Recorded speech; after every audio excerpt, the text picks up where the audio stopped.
According to the USA Today, the NCAA had an $85 million surplus in revenue in 2014, yet pays its athletes, that's right, nothing. I believe it's important that you take in what I'm about to tell you to increase awareness that in theory the NCAA are not paying workers for their work and that this is not fair and that this has to change. I'm credible for what I'm about to tell you because I'm a student athlete myself and I know the intrinsic struggles and efforts of being a college athlete, and I've researched 5 different sources from credible and academic sources. The thesis of my argument today is that college athletes should be paid. Firstly, I will talk about how some Division 1 athletes are at the same standard as professionals already. I will then move on and point out that the NCAA are making profits off athletes' work. And finally, I will describe the demands and intensity of athletes from the coaches and athletic departments. The first point I would like to talk to you about is that some athletes are currently playing at the equivalent professional level. The NCAA Men's Tennis Championship final consisted of 2 players professionally ranked. According to the ATPWorldTour.com World Rankings, the NCAA National Men's Singles Final was played between 2 Americans, Ryan Shane and Noah Rubin. Rubin ranked 317 in the world and Shane ranked 800. These rankings class these 2 players well into the professional circuit and standards. However, neither of these players received a single cent for their efforts and performances. So my point being that these guys are of the equivalent professional standard yet don't get paid for their efforts and performances whilst the NCAA profit off their work. And that leads me to move swiftly on to my second point, which is that the NCAA are making revenues off student athletes whilst not paying them via ticket sales and jersey sales. According to an article from usatoday.com, it states that the NCAA made an $85 million profit. Yet despite this multi-million profit, it didn't pay its athletes and in-theory workers a single cent.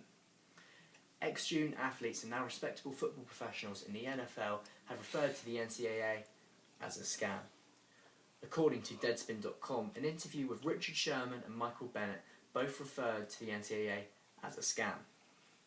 These athletes, being very respectable professionals, means that they have high credibility, and calling the NCAA a scam shows that something is not right and that this is not fair that these college athletes are not getting paid. Now, the third point I'd like to talk to you about is the demands of being a college athlete are very intense and demanding.